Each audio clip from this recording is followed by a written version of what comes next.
안녕하세요. 만나서 반갑습니다. 자, 이번 시간에는 수질환경의 화학적 특성에서 나왔는데 pH부터 한번 쭉 설명을 한번 해보도록 하겠습니다. 자, 먼저 pH는 수소이온 지수라고 해요. 지수죠, 지수. 그래서 이 수소의 어떤 농도를 특정하게 좀 값을 좀 변형을 시켰다, 이렇게 생각하시면 좋겠고, 왜 변형을 시켰느냐, 우리가 좀 부르기 쉬운 거예요. 그래서 구간을 좀 이렇게 나눌 수 있도록 한 그런 개념이다 라는 거고요. 수소이온의 몰농도가 들어갑니다. 그래서 여기에다가 마이너스 로그 이렇게 씌운 건데, pH는 로그의 수소이온 몰농도 분의 1 이렇게도 쓸 수 있어요. 같은 겁니다. 로그의 성질을 이용한 거니까. 자, 그리고 수산화이온 지수라고 있습니다. 수산화이온 지수. 얘는 뭐냐면은 마찬가지로 POH라고 해서 이 수산화이온의 몰농도를 가지고 산정을 한 거예요. 그래서 요 같은 경우에 둘이 더하면은 14가 됩니다. 자, 우리가 여기 하나 또 좀 볼게요. pH가, 이거 대문자로 써야 되는데, pH가 내려가면은 산성이고요. 내려가면 내려갈수록 산성이고, pH가 올라가면 올라갈수록 염기성이에요. 그런데 POH는 어떻게 되냐면, POH는 내려가면 내려갈수록 염기성이고요. 그 다음에 이 POH가 올라가면 올라갈수록 산성입니다. 둘이 좀 서로 반대죠? 그래서 요 개념 좀 헷갈리지 않도록 잘 정리를 해주셨으면 좋겠고요. 자, DO라고 있는데, 이건 이제 앞에서 우리가 계속 얘기했어요. 물 속에 녹아있는 산소의 농도, 양 이렇게 이야기를 합니다. 그래서 이 20도씨에서 DO가 한 9.17 ppm 정도, 그럼 다시 쓰면은 밀리그램 퍼 리터 정도, 이 정도 이제 용해가 되어 있고요. 이 DO라는 거는 온도나 여러 가지 상황에 따라서 나가기도 하고 들어오기도 해요. 나가는 걸 뭐라고 하냐면 탈산소 한다, 이렇게 얘기합니다. 탈산소. 다시 들어오는 건 뭐라고 하냐면 재포기 한다, 이렇게 얘기를 해요. 그래서 얼마나 탈산소 하느냐에 대한 계수가 있고요. 얼마나 재포기 하느냐에 대한 계수가 있어요. 그래서 이 산소가 들어오고 나가고를 가지고 뭘 알 수 있냐면 얼마나 자정이 되느냐를 알 수 있습니다. 그래서 자정계수 F는 K1분의 K2 이렇게 쓰고, 이 자정계수 값이 클수록 자정작용은 커지는 그런 특성을 갖게 되겠어요. 자, 다음은 이제 BOD인데요. BOD는 생물화학적 산소 요구량, 이렇게 이야기를 합니다. 그래서 이 미생물이 이 유기물을 분해할 때 소모되는 산소의 양을 의미해요. 20도씨에서 5일간. 자, 왜 온도와 이렇게 시간을 정해줬냐면, 이 온도와 시간에 따라서 유기물을 분해하는 산소의 소비량이 달라지기 때문에 그렇습니다.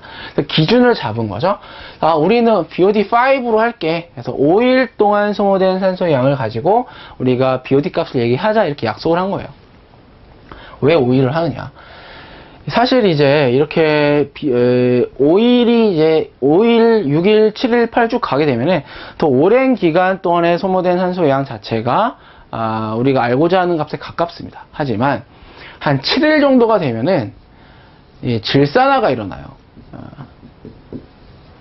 우리가 알고 싶은 거는 그 유기물이 탄소성 BOD라고 하는데, 그 유기물이 분해될 때 필요한 산소 양이에요. 그런데 질산화가 일어나는, 그러니까 질소와 결합하는 산소 양까지 7일이 지나버리면 더해지는 거예요. 다시 얘기하면 내가 원래 알려고 했던 값보다 더 큰 값이 나오게 됩니다. 그럼 오차가 생기겠죠? 물론 이렇게 정확한 실험은 아니지만 이게 그렇기 때문에 이제 5일에서 우리가 하자, 이렇게 얘기를 한 거고. 자, 내가 알고 싶은 건 사실 이 유기물의 양을 알고 싶은 거거든요. 근데 이 유기물의 양을 직접적으로 우리가 알 수가 없어요. 그러다 보니까 이 유기물을 분해하는데 이 미생물들이 달라가서 붙는단 말이죠. 그러면 얘네들이 이거를 소비할 때, 이거를 먹을 때, 이 먹이를 먹을 때 얘네들이 소비하는 DO가 있을 거예요. 그래서 처음 DO와 5일 후 DO의 차이를 가지고 얘네들이 이마만큼의 산소를 소모했기 때문에 이 유기물의 양은 이마만큼 있겠구나, 이걸 이제 알아내는 지표다, 이렇게 보시면 되겠습니다. 자, 그래서 이 BOD라는 얘기는 소모 BOD라는 게 있고 잔존 BOD다, 이렇게 얘기를 할 수 있는데, 이건 소모 BOD라는 얘기는 말 그대로 소모되는 산소의 양이 정도가 얼마냐, 이런 얘기고요. 잔존 BOD는 말 그대로 남아있는 이라는 뜻이에요. 남아있는 DO의 양을 의미한다. 그래서 결국은 이 소모되는 이 BOD 자체는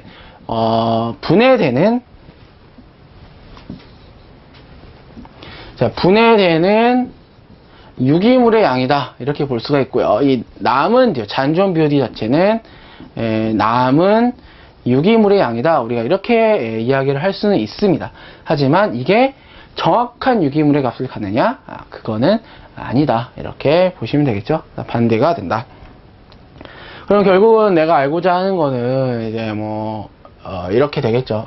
알고자 하는 게 아니라 결론적으로 보면 이렇게 되겠죠. 그래서 이 소모 BOD와 잔존 BOD 두 개를 더하면 결국은 총 BOD가 되겠고요. 앞에서 보신 것처럼 이제 잔존 BOD는 점점 줄어들고 소모 BOD 값이 점점 커져요. 결국은 둘이 합치면 이제 총 BOD, 전체 유기물량, 이렇게도 볼 수 있는 건데, 자, 우리 기능사에서는 계산 문제도 나올 수 있습니다. 그래서 소모 BOD 구하는 공식, BOD U 곱하기 1-10의 -KT승, 여기서의 K는 K1을 얘기합니다.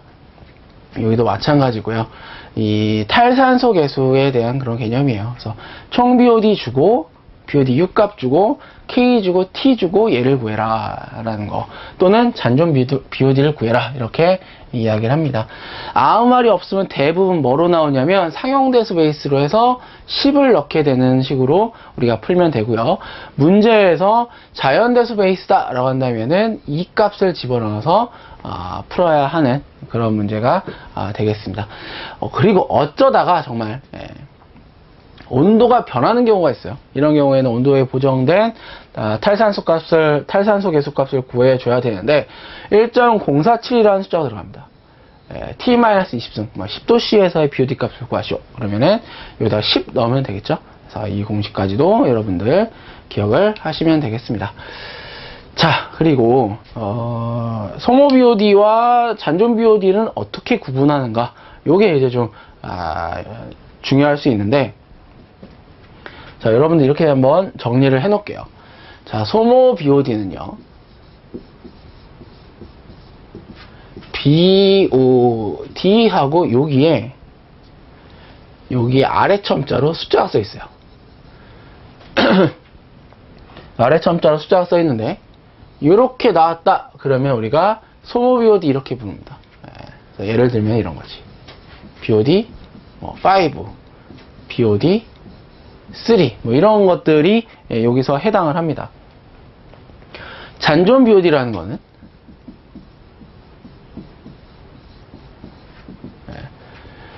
며칠간 유화 후, 이런 말 나와요. 3일간 유화 후, 그럼 3일 후 남아있는 BOD 값을 구해라, 이런 얘기입니다. 방금 말씀드린 것처럼 남아있는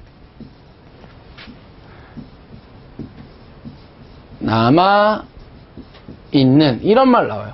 그냥 얘네들은 다 뭐냐면 잔존 BOD다, 이런 얘기입니다. 자, 그래서 잔존 BOD를 구하는 경우에는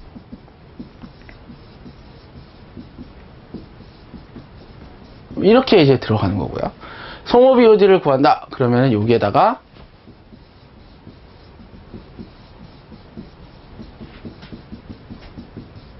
예, 1-가 한 번 더 들어가 주는 거예요. 이렇게 BOD를 구분을 하셨으면 좋겠고요.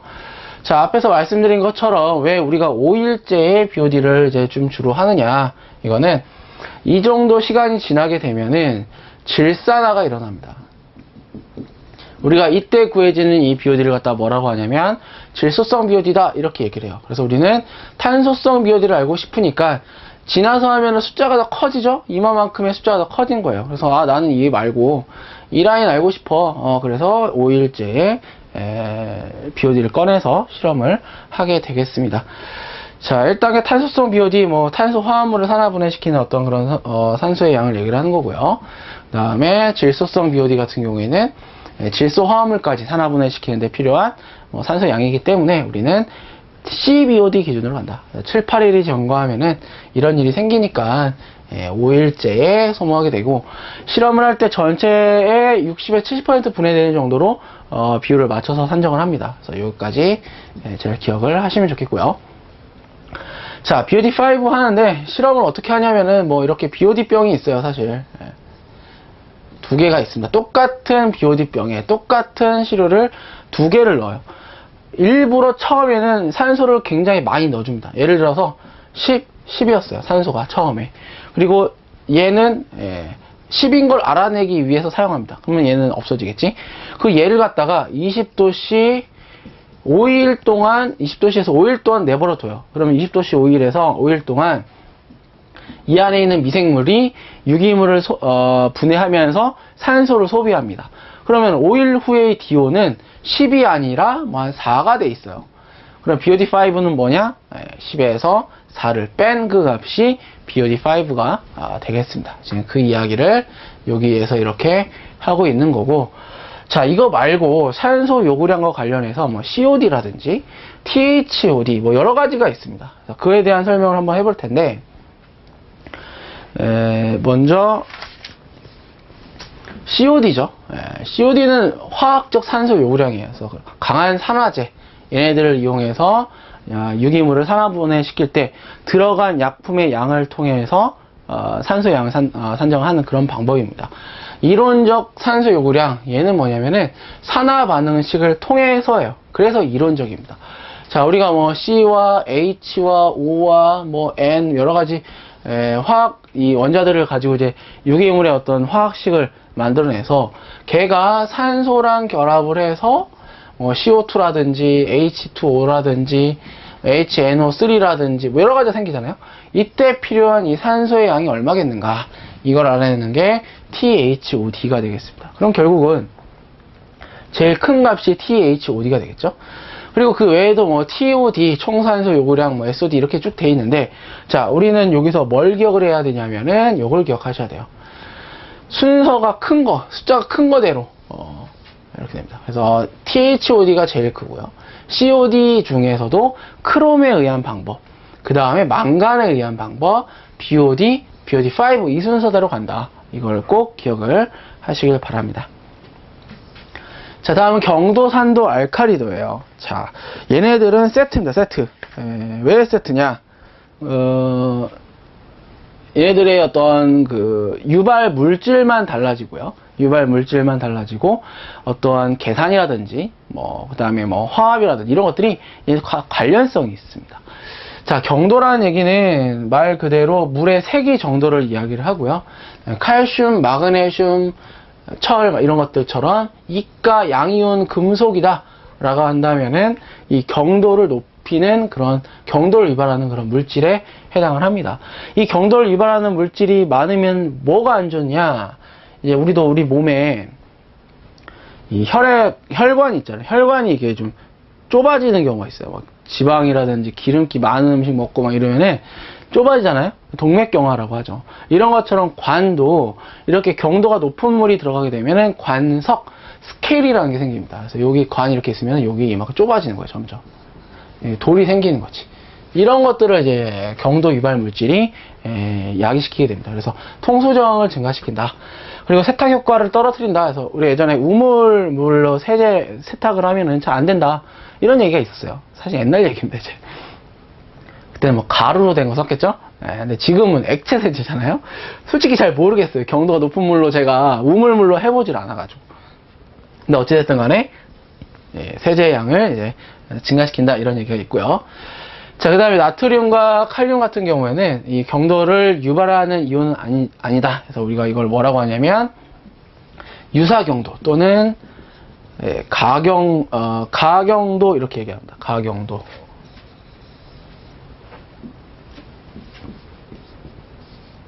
이렇게 얘기를 해요. 그래서 가경도 유발 물질도 좀 잘 정리를 해 두시고, 자, 그 다음에 뭐 영구 경도, 그 다음에 일시 경도, 이런 얘기는 우리 뒤에 가서 한번 하기로 할게요.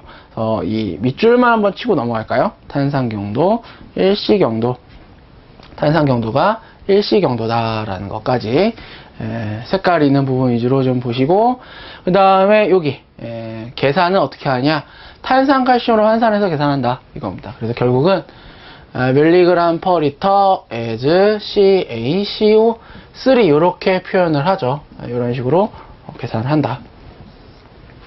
자, 계산하는 방법 이렇게 있습니다. 자, 요것만 좀 기억하고 넘어갈게요. 경도 유발 물질의 농도를 경도 유발 물질의 당량과 CaCO3의 당량으로 계산한다 이거고요. 경도 이렇게 계산했죠. 산도, 알칼리도 마찬가지입니다. 여기만 바뀌어요.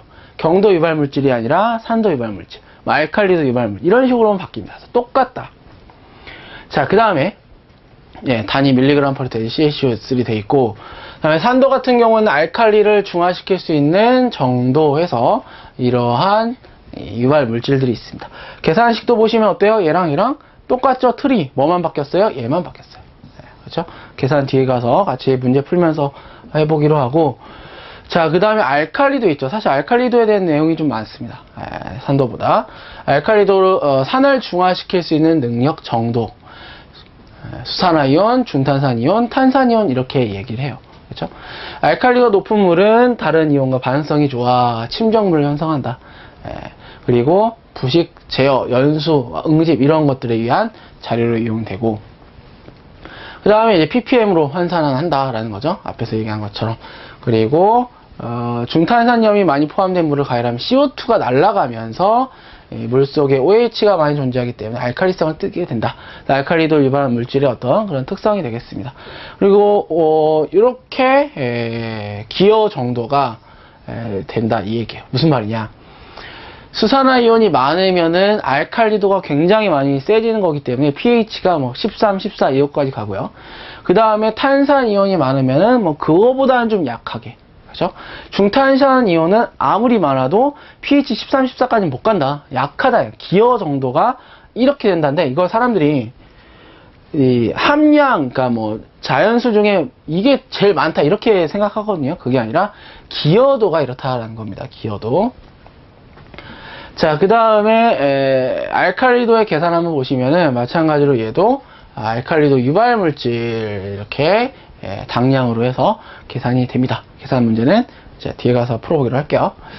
자, 그 다음에 이제 여기가 중요하죠. 네, 여기 이 경도 유발 물질과 가경도 유발 물질, 음이온 뭐 이렇게 되어 있는데, 자, 여러분들 제가 이거를 그대로 한번 그려가면서 한번 설명을 해보도록 하겠습니다. 자, 먼저 이제 양이온이 있어요. 양이온. 그 다음에 여기가 음이온입니다. 자, 양이온 중에 이제 경도를 유발하는 물질이 있었죠. 뭐가 있었냐면 예를 들어서 칼슘과 뭐 마그네슘 이런 것들이 있었어요. 그렇죠? 자, 그 다음에 가경도 유발 물질이라고 있었죠.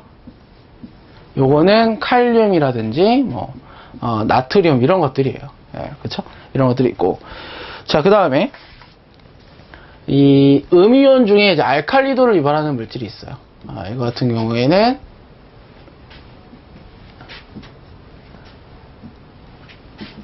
수산화이온, 중탄산이온, 뭐 탄산이온, 뭐 이런 것들이 있습니다. 산도를 유발하는 물질 보시면은 뭐 SO4E-, Cl-, 뭐 무기산, 뭐 이런 것들이 이제 쭉 있고요.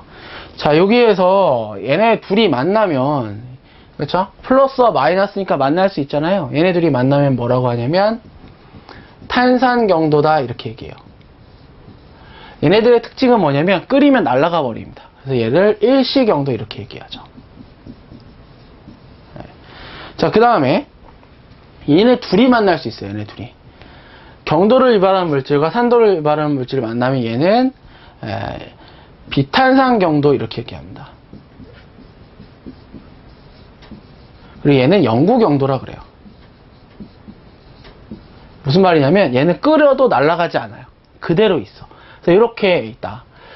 이 경도 유발 물질과 알칼리도 유발 물질, 과경도, 산도 요 관계를 갖고 있습니다. 자, 여기에서 자, 경도를 유발하는 물질이 예를 들어서 100이 있었다. 자, 알칼리도를 유발하는 물질이 예를 들어서 10이 있었다 라고 한다면은 탄산 경도는 얼마만큼 생기겠어요? 10만큼 생깁니다. 그쵸? 자, 다시 얘기하면 경도를 유발하는 HD라고 할게요. 총 경도 TH라고도 하는데 이 경도를 유발하는 물질이 더 크다. 뭐보다? 알칼리도보다. 그러면은 이 탄산 경도는 CH라고 하는데 이 탄산 경도는 뭐랑 똑같아요? 알칼리도랑 같은 거예요. 그렇죠? 반대로 이 경도를 유발하는 물질이 10이고 알칼리도 유발하는 물질이 100이었어요. 자, 그러면 이 경도를 유발하는 물질이 10이기 때문에 이 탄산 경도는 이 100만큼 생기는 게 아니라 10만큼 생깁니다. 다시 얘기하면 총 경도가 알칼리도보다 작다라고 한다면은 탄산 경도는 뭐랑 똑같아요? 경도랑 똑같아요. 이렇게 이야기를 할 수 있다 이 얘기입니다. 이게 바로 우리 책에 지금 정리가 되어 있는 그 부분이 되겠습니다. 여기죠. 탄산경도, 일시경도, 비탄산경도, 영구경도 이렇게 되는데 이 비탄산경도와 영구경도가 이 라인이고요. 그 다음에 이 탄산경도와 일시경도가 이 라인이에요. 얘네 둘이 붙은 거. 그렇죠? 이건 이거고. 그래서 총경도와 알칼리도와의 관계를 통해서 총경도가 탄산경도랑 같을 때, 총경도가 작을 때, 총경도와 알칼리도 관계, 이런 관계를 통해서 알칼리도가 탄산경도가 될 때, 이건 뭐예요? 알칼리도가 작을 때, 이렇게 되겠습니다. 자, 그 다음에 적정에 의해서 우리가 경도, 산도, 알칼리도 얘네들을 산정하는 경우가 있습니다. 자, 이건 뭐냐면, 자, 먼저 알칼리도로 한번 볼게요. 알칼리도. 자, 알칼리도라는 얘기는 산을 중화시킬 수 있는 어떤 뭐 정도, 그쵸? 이렇게 볼 수 있는데, 여기에 알칼리도가 가득한 물을 여기다가 이렇게 집어넣었어요. 자, 그 다음에 여기다가 뭘 떨어뜨렸냐면 산을 떨어뜨려요. 산의 어떤 뭐 용액이 있겠죠? 뭐 일정한 농도의 일정한 양만큼 떨어뜨리고 있습니다. 자, 그러면 pH가 여기가 pH인데 맨 처음에 pH는 뭐 한 14 근처에 뭐 이렇게 있겠죠? 그러다가 산을 한 방울씩 떨어뜨리니까 어떻게 돼요? pH가 점점 내려가요. 내려가. 그러다가 한 8.5 정도 있죠? 8.5 정도.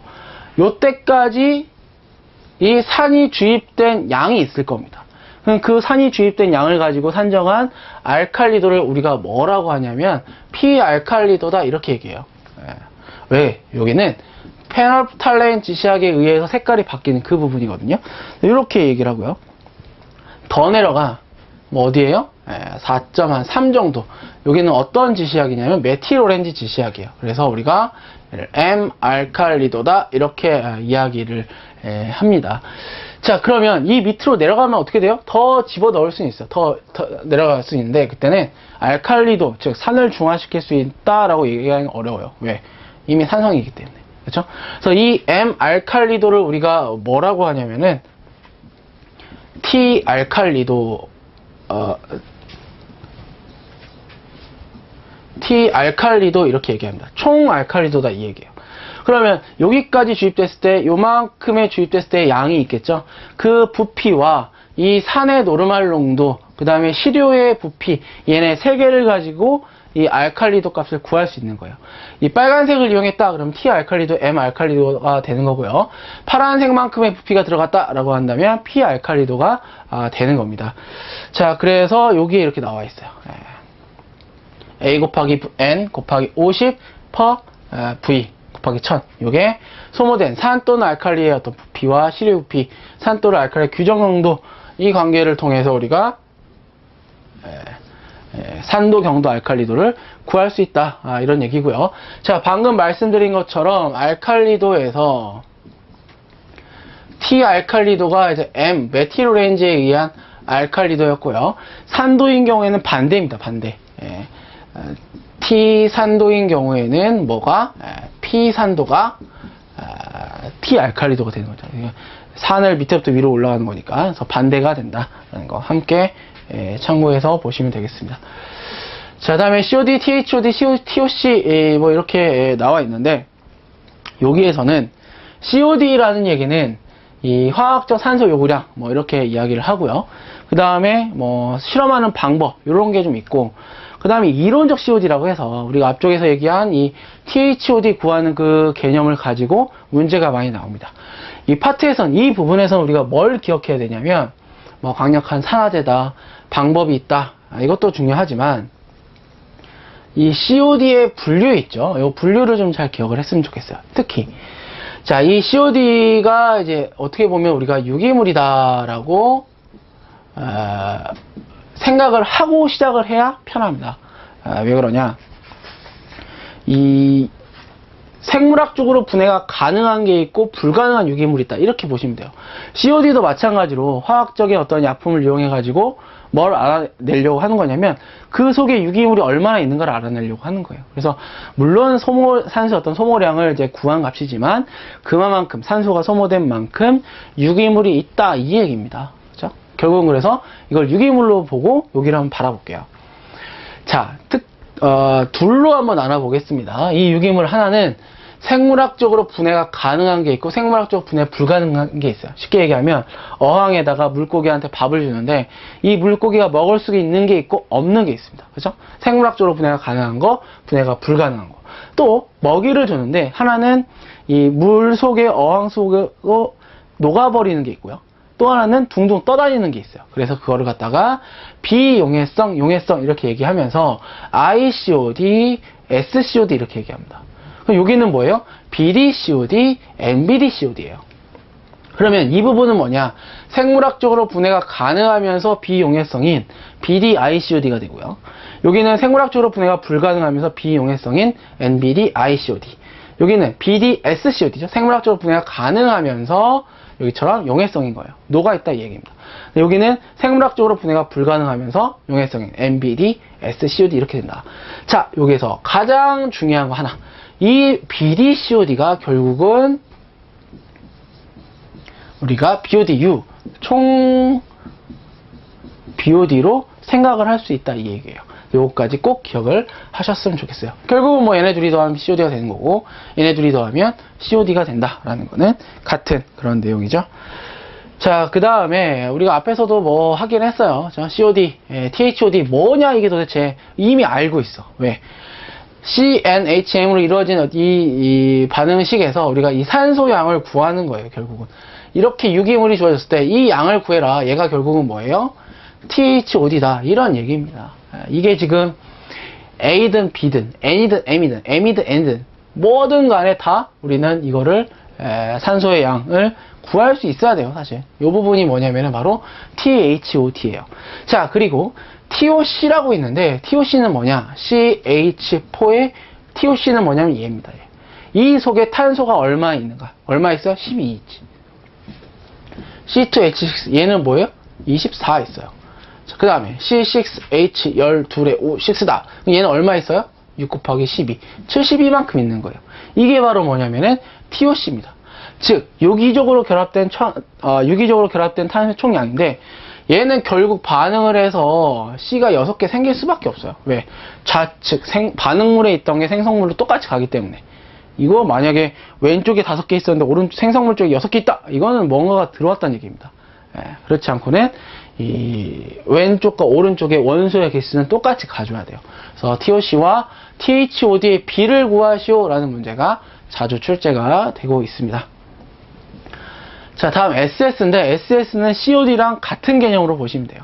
하지만 SS에는 이제 조금 더 좀 포괄적인 그런 개념이 되겠죠. 단순하게 이제 뭐 산소의 소모량이나 약품 사용량 이런 걸 통해서 계산한다기보다는 필터에 넣고 걸러지느냐 안 걸러지느냐 이걸 가지고 실험을 합니다. 그래서 조금 더 넓은 범위다. 하지만 그 안에 있는 내용은 같다. 자, SS라는 건 Suspended Solid 해서 부유 물질을 얘기합니다. Suspended 이 무슨 뜻이냐면 둥둥 떠다니는 부유 상태의 그런 물질이에요. 그래서 그런 내용이 SS가 되겠고, 자, 우리가 이 COD를 할 때는 여기에는 생물학적 분해가 가능한 거, 불가능한 거였죠. 하지만 SS를 얘기할 때는 얘를 이제 TS라고 보는데 휘발성인 거와 강렬 장력, 픽스인 거 이렇게 얘기합니다. 예. 그래서 뭐 결국은 T자가 없어도 사실은 똑같거든요. VS와 FS 이렇게 얘기해요. 그리고 휘발성인 것, 그러니까 불에 태웠을 때 날아가는 거, 태워도 남아있는 거. 우리도 그렇잖아요. 뭐 나무를 태웠어. 그럼 나무가 줄어들죠? 예. 타고 날아가 버렸으니까. 날아가는 게 VS, 남아있는 게 FS. 마찬가지로 이렇게 필터나 이런 데 뭐 통과했을 때 위에 떠 있는 거 또는 용존 상태인 거, 물 속에서 둥둥 떠다니는 거, 물 속에 녹아 있는 거. 결국은 입자의 사이즈를 가지고 얘기하는 건데 SS냐 DS냐 이렇게 이야기를 합니다. 자, 그래서 여기 같은 경우에는 VSS 휘발성이면서 부유하는 거, 여기는 강렬 잠열 태워도 남아있는 것과 둥둥 떠다니는 거, VDS 휘발성과 용존, 그 다음에 강렬 잠유와 용존, 이렇게 네 가지로 구분을 할 수가 있고요. 슬러지에서 슬러지, 그러니까 TS 플러스 W가 슬러지라고 하는데, 거기에서 슬러지가 처리가 되고 생물학적으로 분해가 되는 애들 다 뭐냐면 VS에 대한 개념만 가능해요. 그래서 나중에 이제 슬러지 처리 쪽 가시면은, 또는 뭐 형미성, 뭐 분해, 뭐 이런 말 나옵니다. 소화조 이런 말 나오는데, 그때 제거할 수 있는 애들은 얘만 제거 가능하다라는 것까지 기억을 해두시면 좋겠습니다. 자, 그 다음 SS 부유물질의 특징 보면은 뭐 효율을 평가하는데 SS가 들어왔는데 얼마나 처리할 수 있는가, 이게 이제 그 효율을 평가하는 자료로 이용이 되고요. 침강성 고형물 하수 처리장 1차 침전지에서 침강에 필요한 유속을 결정한 기초가 된다. 무슨 말이냐면, 이 SS가 처음에 들어와서 만나는 처리 장치가 이제 침전지인데, 그 침전지의 어떤 용량을 결정할 때 이 SS가 얼마나 있는가, 이거를 이제 좀 보고, 그 SS가 얼마나 빨리 가라앉는가, 이걸 이제 보고 이제 결정한다, 이런 얘기고, 요게 너무 많게 되면은 이 어패류에 아가미에 부착이 돼서 죽는다. 그리고 SS 같은 경우에는 GFC라는 이 필터를 이용해서 걸러가지고 그 위에 GFC라는 필터가 있습니다.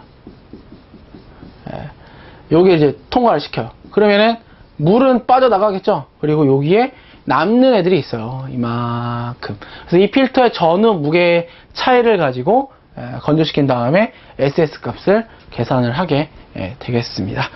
자, SS까지 한번 살펴봤는데, COD와 SS는 어떻게 좀 비슷한 뭐 분류라든지 산정하는 방법이라든지 이렇게 좀 공통적인 부분은 있습니다. 하지만 엄밀히 얘기하면 약간 다른 성분의 친구들이에요. 잘 한번 정리하시고, 산도, 경도, 알칼리도 이것들도 굉장히 중요한 내용이니까 함께 잘 정리하셨으면 좋겠습니다.